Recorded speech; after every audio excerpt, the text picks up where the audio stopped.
పార్టీలు ఇతరుల సహకారంతో తలపెట్టే ఉద్యమాన్ని కూడా జయప్రదం చేయాల్సింది. ముందుగా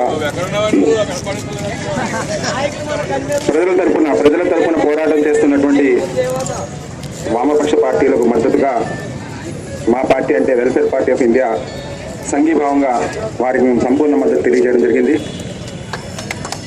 అలాగే స్వచ్ఛందంగా పాల్గొంటున్న ప్రజలు వారందరికీ కూడా వెల్ఫేర్ పార్టీ ఆఫ్ ఇండియా తరఫున మనస్ఫూర్తిగా కృతజ్ఞత తెలుపుతున్నాం. ఎందుకంటే పూర్తి రాజమండ్రి అంతా కూడా స్వచ్ఛందంగా పనిచేశారు.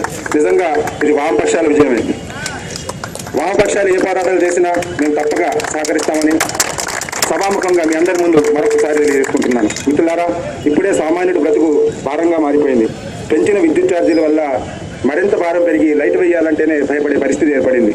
ఇది రైతుల ప్రభుత్వం అంటారు. భారతదేశం రైతాంగ దేశం. 72% ప్రజలు ఇక్కడ రైతులు. అయితే అనేక సర్వేలు చెప్తున్నాయి 88% రైతులు ఆర్థిక ఇబ్బందుల వల్ల ఆత్మహత్యలు చేసుకుంటున్నారు. పూర్వం పత్తి రైతులు మాత్రమే ఆత్మహత్యలు చేసుకునేవారు. ఇప్పుడు అన్ని రకాల రైతులు కూడా ఆత్మహత్యలు చేసుకునే పరిస్థితి ఉంది. మరి పెంచిన విద్యుత్ ఛార్జీల వల్ల, చేతకాని ప్రభుత్వాల వల్ల ఇప్పుడు మోటార్ వేయాలంటేనే రైతు భయపడే పరిస్థితి వచ్చింది. అలాగే అనేక పరిశ్రమలు మూతపడ్డాయి. ఈరోజు ఒక సర్వే చెప్తుంది రోజుకి 14 పరిశ్రమలు మూతపడుతున్నాయి. కోటి రూపాయల ధనం నిర్వీర్యం అయిపోతుంది. కాబట్టి లక్షలాది మంది కార్మికులు రోడ్డును పడ్డారు. మరి పెంచిన విద్యుత్ ఛార్జీల వల్ల మిగతా పరిశ్రమలు ఏమైతే ఉన్నాయో అవి కూడా మూతపడే పరిస్థితి వచ్చింది. అనేక మంది కార్మికులు రోడ్డున పడే పరిస్థితి వచ్చింది.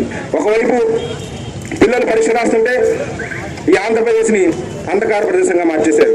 చంద్రబాబు కాలంలో పెరిగిన విద్యుత్ ఛార్జీలకు వ్యతిరేకంగా పోరాటం చేసిన కిరణ్ కుమార్ రెడ్డి ప్రభుత్వం ఏర్పడగానే ఈ ఛార్జీలు పెంచి మరొకసారి ప్రజల్ని మోసం చేశారు. కాబట్టి మిత్రులారా, ప్రభుత్వం దిగొచ్చే వరకు మనం పోరాడదాం.